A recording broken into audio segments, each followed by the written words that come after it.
Boa noite, meus irmãos.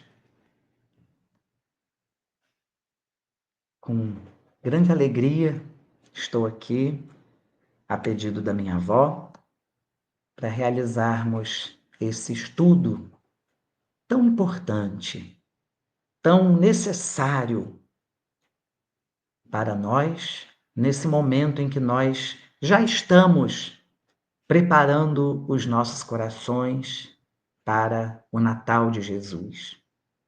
Então, hoje, nós vamos falar um pouco sobre Isaías, o profeta messiânico.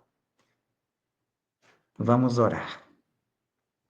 Senhor Deus, nosso Pai amado, Jesus, nosso Mestre, nós te agradecemos, Senhor, pela oportunidade de estarmos estudando mais uma vez a Tua palavra, buscando no Teu Evangelho e nas Escrituras o entendimento necessário que transformará o nosso coração para que possamos nos parecer mais com o Senhor, para que possamos entender melhor o teu chamado em nossas vidas e para que possamos nos preparar para a tua chegada, Senhor, para o teu retorno tão esperado, para o qual devemos estar preparados, prontos.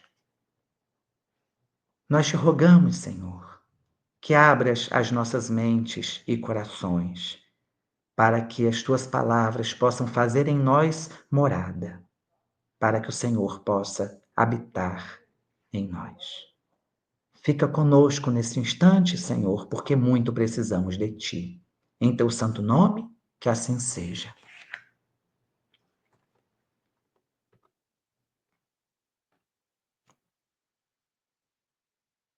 Isaías foi um profeta em Judá durante o século 8 a.C., um período de grandes tumultos e transformações para o povo de Deus. Nessa época, Judá e Israel viviam tensões internas e externas, ameaçados por potências crescentes como a Assíria. Conforme o colapso e o declínio moral aumentavam, Deus levantou Isaías para ser uma voz de advertência e esperança. Isaías é frequentemente chamado de profeta messiânico por suas claras e poderosas profecias a respeito da vinda do Messias. O ministério de Isaías atravessou o reinado de diversos reis de Judá, incluindo Uzias, Jotão, Acás e Ezequias. Cada rei enfrentou desafios diferentes, mas a mensagem de Isaías permaneceu constante, uma exortação ao arrependimento e uma convocação à fé em Deus. Meus irmãos, que essa mensagem queremos estudar agora do profeta Isaías possa exortar a cada um de nós ao arrependimento e à fé permanente em Deus. O livro de Isaías tem um duplo foco. Primeiramente, se concentra em mensagens de julgamento contra o pecado, expressando a justiça e a santidade de Deus.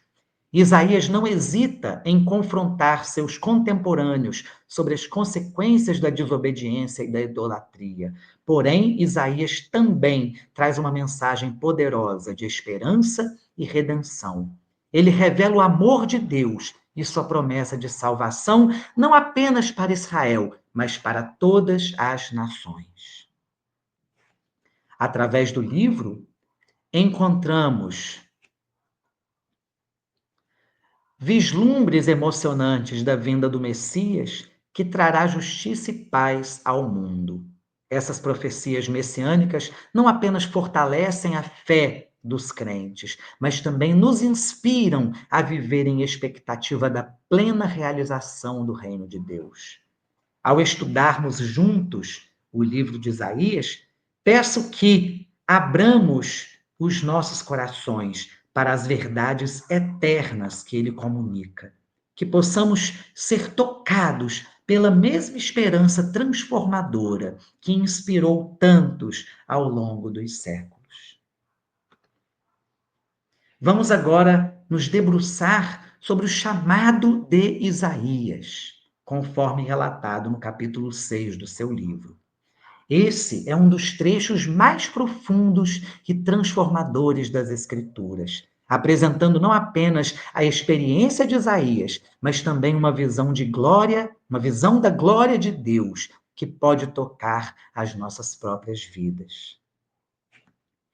Começamos em Isaías 6, versículos 1 a 4, onde Isaías compartilha a sua visão de Deus no ano da morte do rei Uzias. É a visão da santidade de Deus. Ele vê o Senhor sentado em um trono alto e sublime, e a cauda de suas vestes enchem o templo. Ao redor dele estão os serafins, proclamando: Santo, Santo, Santo é o Senhor dos exércitos. Toda a terra está cheia da sua glória. Essa visão nos revela a santidade absoluta de Deus, uma realidade tão poderosa que faz com que os umbrais da porta do templo se movam e a casa se encha da fumaça, que é a glória de Deus. Ao contemplar essa santidade, nós somos lembrados de que Deus é incomparavelmente santo, puro e majestoso. Em resposta à visão, Isaías diz: Ai de mim, que estou perdido, porque sou um homem de lábios impuros e habito no meio de um povo de lábios impuros. Os meus olhos viram o Rei, o Senhor dos exércitos. Aqui, meus irmãos, Isaías reconhece a sua condição pecaminosa diante da santidade de Deus. Esse reconhecimento é essencial para qualquer um que deseje servir a Deus. Isaías percebe que tanto ele quanto todo o povo de Judá, assim como nós, meus irmãos, estamos em pecado e necessitamos de purificação. Em seguida, vemos um serafim voando até Isaías com uma brasa viva que toca seus lábios e diz: A tua iniquidade foi tirada e o teu pecado perdoado. Esse ato simboliza que a limpeza que só Deus pode realizar. Ele prepara Isaías para a missão divina, nos lembrando que o perdão e a transformação vêm do Senhor. Em resposta ao chamado, nós vamos ver em Isaías 6, versículo 8, que Deus faz a seguinte pergunta: A quem enviarei? E quem há de ir por nós? E Isaías prontamente responde: Eis-me aqui, envia-me a mim. Essa disposição de Isaías em atender ao chamado serve como um exemplo para todos nós. Assim como Isaías foi purificado e chamado, também somos todos nós desafiados a dizer sim ao serviço de Deus, confiando que Ele nos capacitará e nos guiará. Em conclusão, meus irmãos, nós entendemos que o chamado de Isaías nos ensina sobre a santidade de Deus, a realidade do pecado humano, do pecado que habita em nós e a maravilhosa graça que Deus nos oferece. Que nós possamos responder ao chamado do Senhor com o mesmo fervor e prontidão que Isaías, confiando que ele nos purificará e nos capacitará para a sua obra. Agora nós vamos ver as profecias messiânicas encontradas no livro de Isaías. Essas profecias são uma fonte de grande esperança e inspiração para todos nós, cristãos. Isaías recebeu de Deus uma visão de um futuro glorioso com a vinda do Messias, que traria redenção e renovação para toda a humanidade. Começamos aqui com o sinal de Emanuel, que está no livro de Isaías, capítulo 7, versículo 14, onde o profeta fornece uma visão do sinal do rei, oferece um sinal ao rei Acais. Portanto, o Senhor mesmo vos dará um sinal. A virgem conceberá e dará à luz um filho, e o chamará Emanuel. Emanuel significa Deus conosco.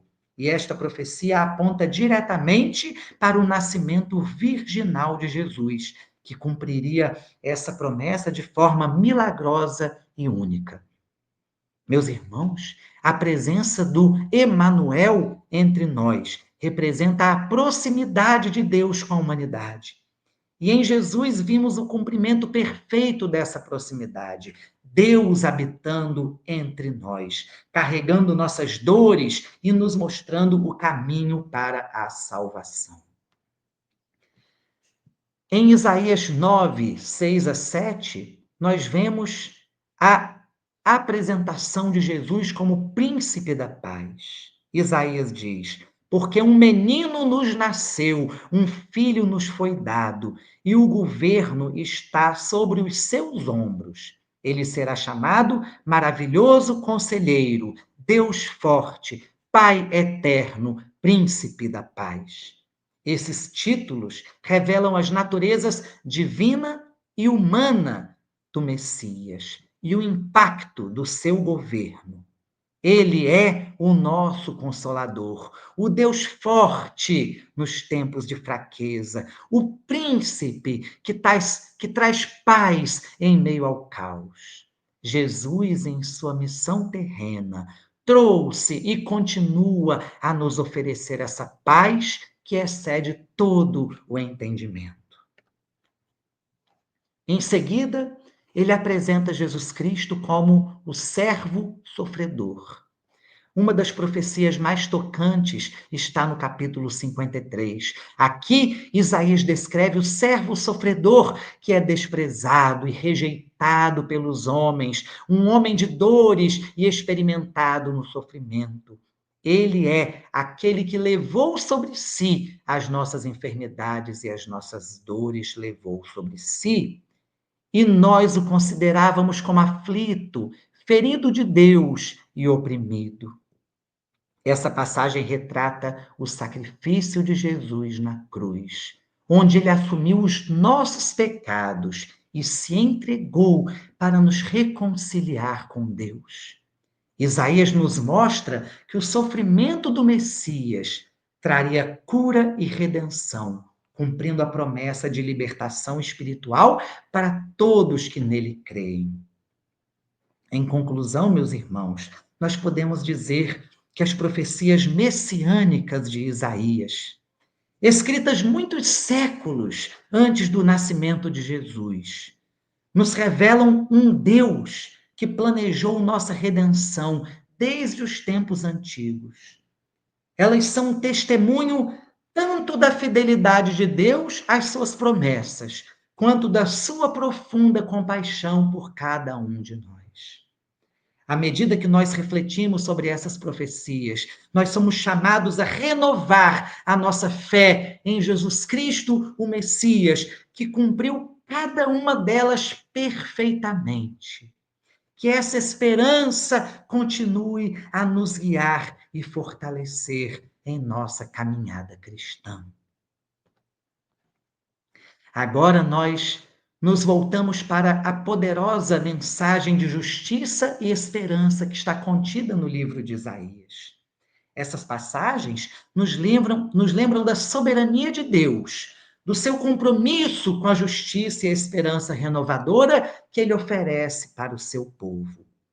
Primeiramente, nós trazemos aqui um julgamento e o convite ao arrependimento. Isaías começa o seu livro com um chamado ao arrependimento. Ele diz: venham, pois, e vejam quem sou. Ainda que os seus pecados sejam vermelhos como escarlate, eles se tornarão brancos como a neve. Deus, através de Isaías, confronta o pecado do povo insiste na necessidade de mudança. Apesar do julgamento iminente, devido à desobediência, ele oferece uma chance de redenção. E essa mensagem ressoa até hoje, nos desafiando a buscar uma vida de retidão e a confiar sempre na misericórdia de Deus. Em seguida, nós temos uma promessa de consolação e renovação. O livro de Isaías também está repleto de promessas de consolo. No capítulo 40, versículos 28 a 31, nós somos lembrados de que os que esperam no Senhor renovam suas forças, voam alto como águias, correm e não ficam exaustos, andam e não se cansam. Essa passagem, meus irmãos, nos dá uma visão da fidelidade eterna de Deus. Em tempos de cansaço e de fraqueza, ele nos oferece força e renovação. A promessa de renovação é uma ancoragem firme quando enfrentamos os desafios da vida. Em seguida, nós temos a promessa de um reino de paz e justiça. Finalmente, Isaías pinta um quadro do futuro reino de paz. Nos versículos 1 a 9 do capítulo 11, ele diz que este reino será governado por um descendente de Jessé, sobre quem repousará o Espírito do Senhor, trazendo justiça e paz duradoura.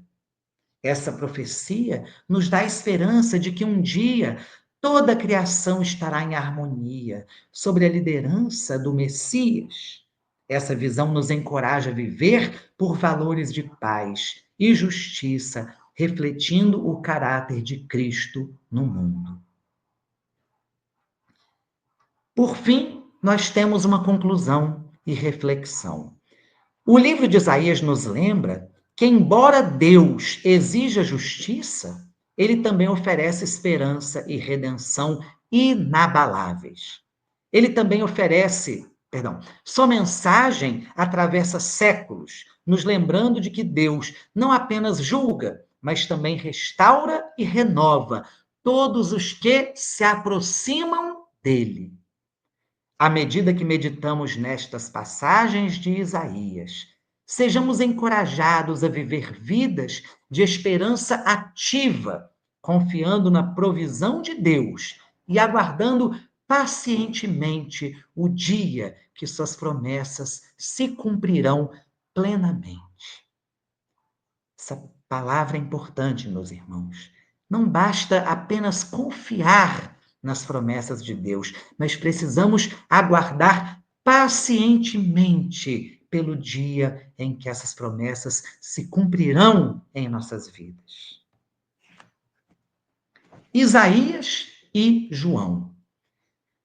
Por revelação de Chico Xavier, temos o conhecimento de que João, o apóstolo evangelista, é o mesmo espírito do profeta Isaías reencarnado.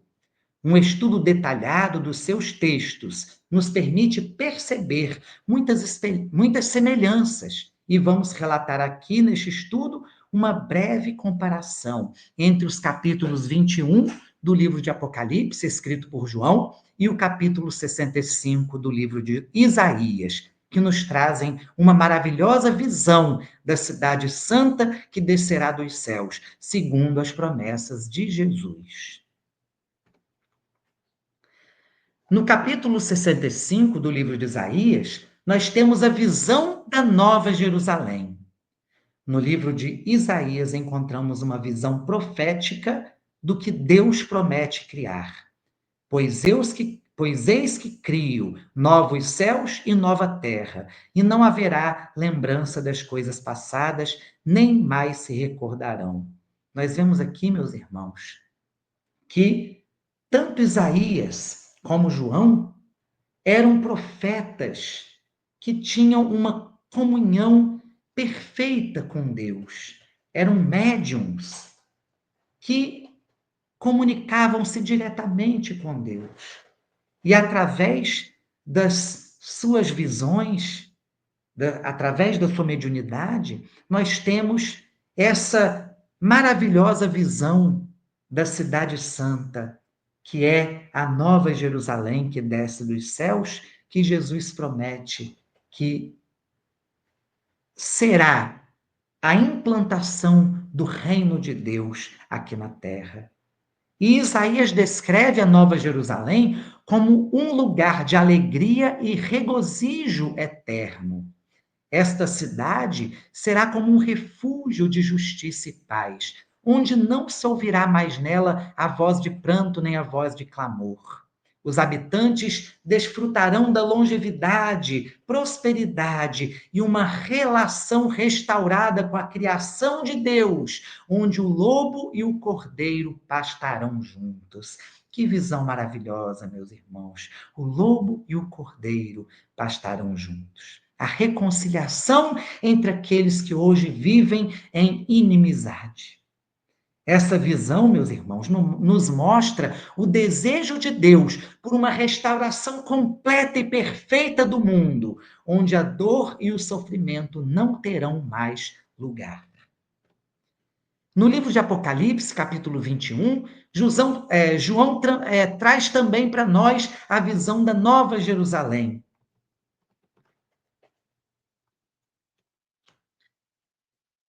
No Apocalipse, João compartilha a visão semelhante da Nova Jerusalém.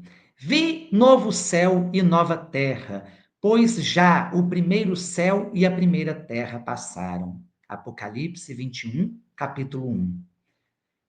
Nós vemos aqui que João e Isaías, que são o mesmo Espírito, utilizam a mesma palavra para descrever aquela visão maravilhosa que eles estavam tendo. Um novo céu e uma nova terra. E aqui nós vemos, meus irmãos, a cidade que desce dos céus, preparada como uma noiva adornada para o seu marido. É um lugar onde a plena presença de Deus estará com os homens. Eis o tabernáculo de Deus com os homens. Deus habitará com eles. Apocalipse 21, versículo 3. João também destaca que Deus enxugará dos seus olhos toda lágrima, e não haverá mais morte, nem pranto, nem dor, pois as primeiras coisas passaram. Apocalipse 21, versículo 4. Eu quero abrir um parênteses aqui nesse nosso estudo para fazer uma breve reflexão acerca da noiva preparada para o seu marido. Porque nós vemos que em muitos momentos, em muitas parábolas contadas por Jesus, ele se utiliza dessa figura do noivo, dessa figura do casamento, das bodas. Uma dessas passagens é a passagem em que nós vemos as 10 virgens que aguardavam pela chegada do noivo. E 5 delas traziam consigo azeite reserva, o azeite necessário para que pudessem manter suas lamparinas acesas, porque não sabiam a que hora o noivo havia de chegar. E outras 5, imprudentes, não traziam consigo azeite reserva e viam que em algum momento aquele azeite acabaria e suas lamparinas se apagariam. Então elas pedem às outras 5 que compartilhem com elas um pouco do seu azeite para que elas pudessem esperar pelo noivo por mais tempo. E nós vemos aqui uma resposta que pode parecer para nós falta de misericórdia, falta de compaixão. As virgens prudentes dizem: não podemos, porque senão faltará para nós também o azeite. E, de forma alguma, elas estavam agindo de forma egoísta. Na verdade, nós podemos ver que os dons espirituais que Deus distribui a todos nós são dons intransferíveis. Como na parábola dos talentos. Um recebeu 5, outro recebeu 3, outro recebeu 1. Alguns aproveitaram aquela oferta gratuita de Deus e multiplicaram esses dons e transformaram em frutos que foram distribuídos. Outros enterram aquilo que recebem de Deus. Mas o dom de Deus para nós, ele é intransferível. Cada um de nós pode aproveitar essa oportunidade única, intransferível de Deus em nossas vidas, para multiplicar, para transformar em frutos que serão para o proveito de muitos. Mas a transferência daquilo que recebemos de Deus, ela não é possível, porque Deus distribui para todos os seus filhos conforme as suas próprias capacidades.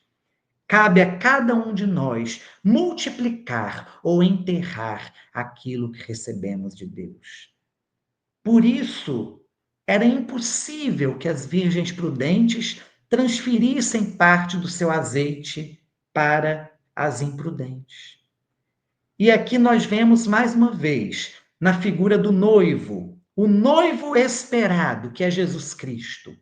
Jesus Cristo, ao longo de várias passagens do Antigo e do Novo Testamento, é tratado como aquele noivo aguardado por todos nós. A segunda vinda do Cristo, que nos é apresentada tão maravilhosamente no livro de Apocalipse, escrito por João, representa a vinda desse noivo, a chegada desse noivo.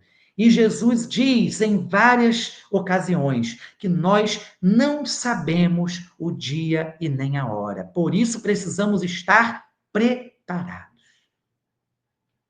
Por isso precisamos estar preparados. Outro momento em que Jesus fala sobre essa festa de casamento, que é a vinda de Jesus, Jesus apresentado como noivo e a humanidade, a igreja apresentada como a noiva, aquela que aguarda pelo noivo. Nós vemos a parábola da grande festa em que um rei prepara um banquete e convida muitos, sendo que os primeiros convidados recusam aquele convite. Então o rei diz: chamem a todos que estão na rua, encham o palácio para que a festa, né, possa acontecer. Então os servos do rei vão chamando a todos que encontram pelas ruas. E depois, passeando pela festa, o rei vê um daqueles convidados que não vestia vestimentas apropriadas para aquela ocasião. Então o rei chama os seus servos e diz: peguem este homem e lance-o fora daqui, porque ele não está trajado adequadamente. Mais uma vez, podemos interpretar essa passagem como algo injusto da parte do rei. Porque o rei expulsaria alguém que não estava trajado adequadamente? Mas, estudando os costumes daquela época, nós vamos ver que todos os banquetes oferecidos pelos reis em seu palácio, todos os convidados recebiam as vestimentas para que pudessem utilizar na ocasião.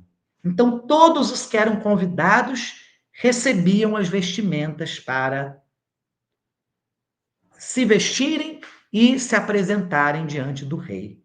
Então, aquele que não estava trajado adequadamente, ele havia recebido as vestimentas, mas ele escolheu não usá-las.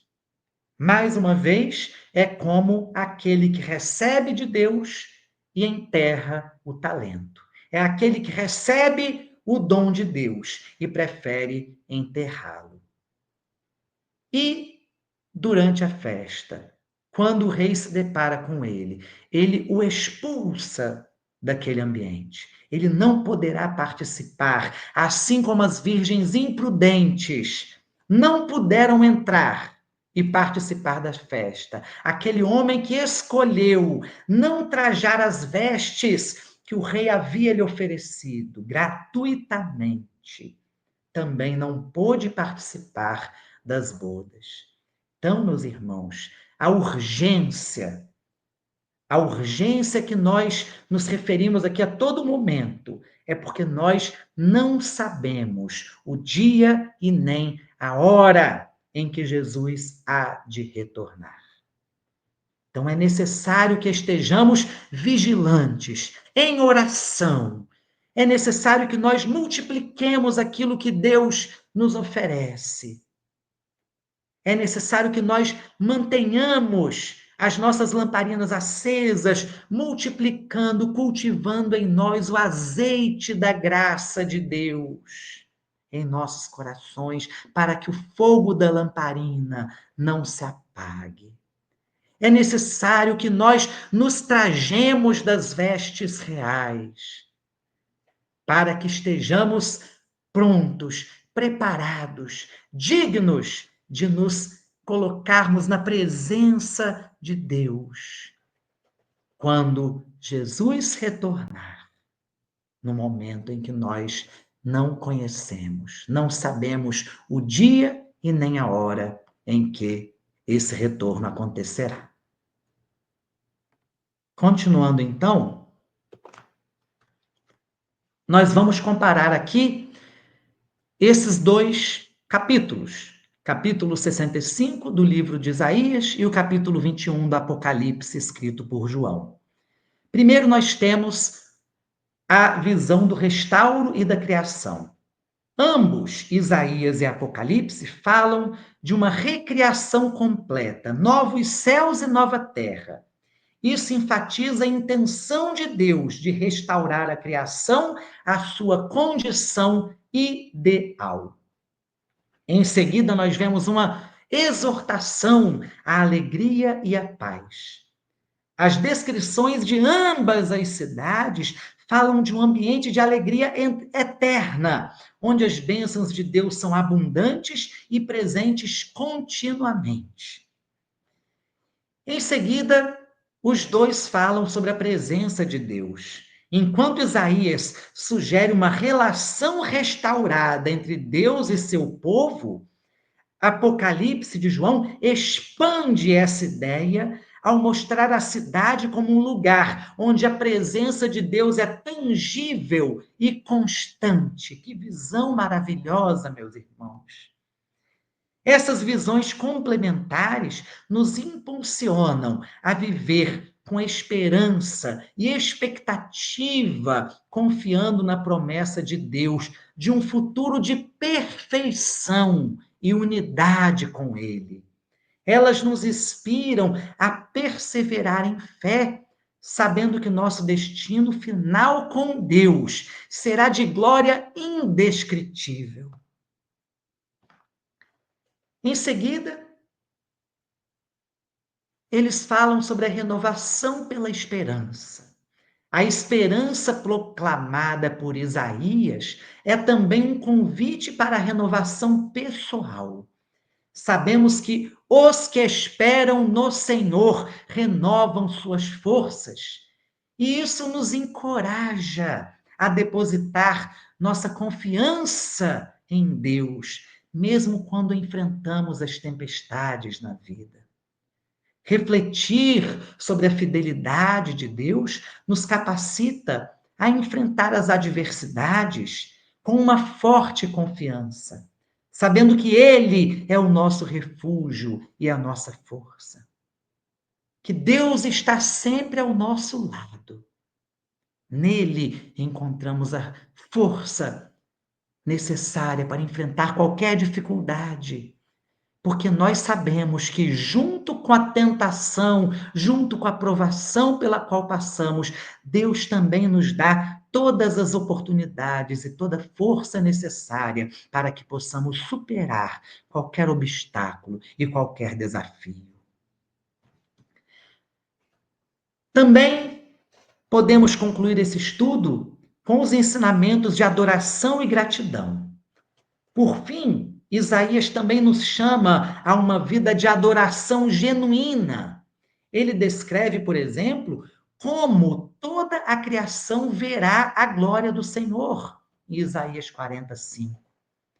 Isso nos convida a posicionar os nossos corações numa postura de gratidão e louvor constante, reconhecendo a soberania de Deus em todas as coisas. Meus irmãos, a gratidão é um sentimento tão importante e tão necessário nos dias de hoje, porque se nós escolhemos viver com gratidão por tudo aquilo que temos, nós não iremos reclamar de nada, porque iremos, através do olhar da gratidão, perceber que nós recebemos muito mais do que nós merecemos.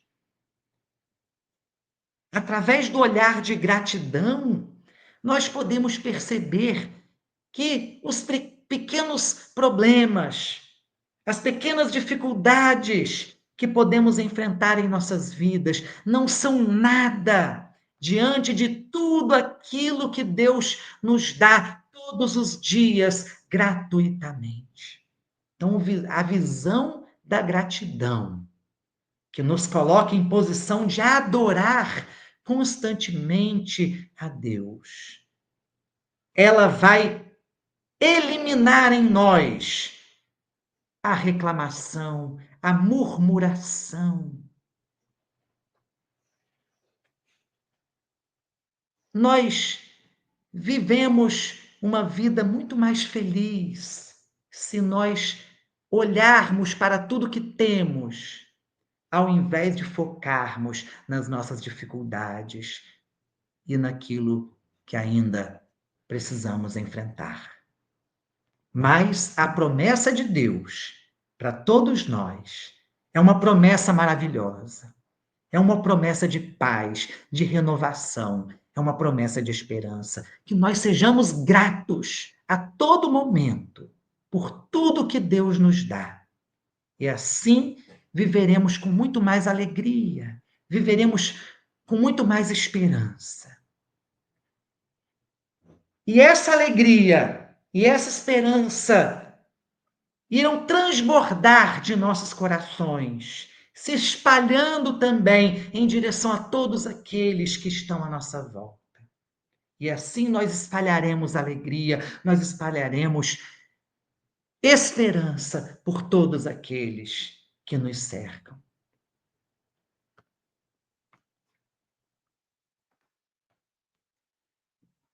À medida que nós preparamos os nossos corações para o Natal de Jesus, Natal que se aproxima, nós somos convidados a mergulhar nas profecias de Isaías, que brilhantemente apontam para o nascimento do Salvador.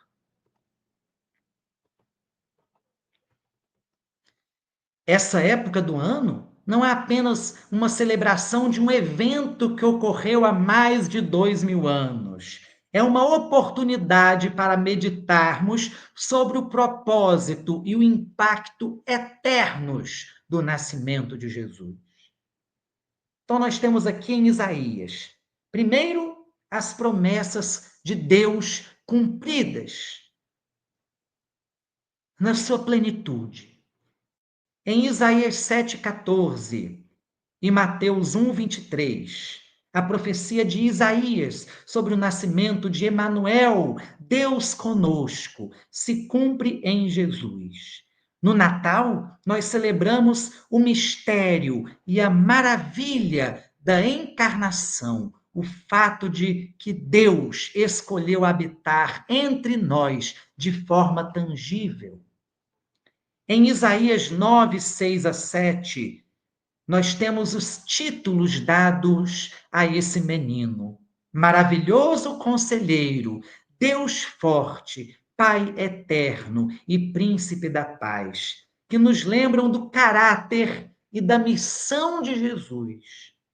Cada um desses títulos, meus irmãos, nos convida a uma reflexão e a adoração enquanto nós celebramos a sua vinda.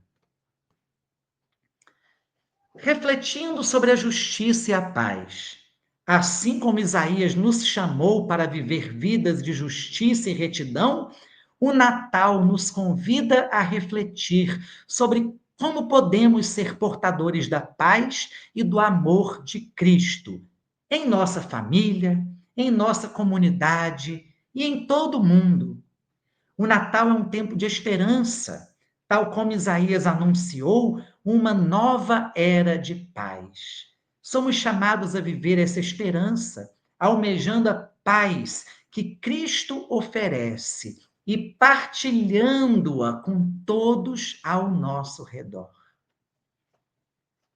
Uma mensagem, meus irmãos, que renova as nossas esperanças. A celebração do Natal nos oferece um tempo de renovação espiritual, olhando para a promessa de um reino eterno onde Jesus reina. Essa expectativa se alinha com as nossas visões em Isaías e em Apocalipse de um mundo restaurado conforme o plano de Deus. Ao refletirmos sobre a visão da Cidade Santa, podemos preparar os nossos corações para a realidade do reino de Deus, presente e futuro. E aqui nós concluímos esse nosso estudo de hoje, um estudo que traz muita paz, muito conforto aos nossos corações, mas traz para nós também uma grande responsabilidade. Essas promessas, essas profecias, a iminência do Natal de Jesus, elas nos confrontam com uma grande responsabilidade. Responsabilidade esta que recai sobre nós, que nos dizemos cristãos. E nós podemos repetir a frase de Paulo, que diz: ai de mim se eu não pregar o evangelho. Ai de mim, se diante de todos esses ensinamentos que Deus nos legou, que estão contidos não apenas no Novo Testamento, mas também no Antigo Testamento, que nos preparam para a vinda de Jesus, que nos preparam os corações para o arrependimento necessário, para a necessidade de nós nos afastarmos do pecado. Quando nós recebemos estes ensinamentos, quando nós temos tudo isso acessível a nós, isso recai sobre nós como uma enorme responsabilidade, meus irmãos. Cada vez que nós nos defrontamos com estas palavras, que trazem paz ao nosso coração, que trazem conforto ao nosso coração, nós devemos nos sentir cada vez mais responsáveis por fazermos cumprir essas profecias em nós mesmos. O que fazemos no nosso dia a dia? O que fazemos nas nossas vidas para que o reino de Deus possa se implantar na terra? O que estamos fazendo, cada um de nós, com todas estas palavras que recebemos por meio dos estudos do Novo Testamento que fazemos a cada terça-feira, com a leitura da Bíblia que buscamos a cada dia,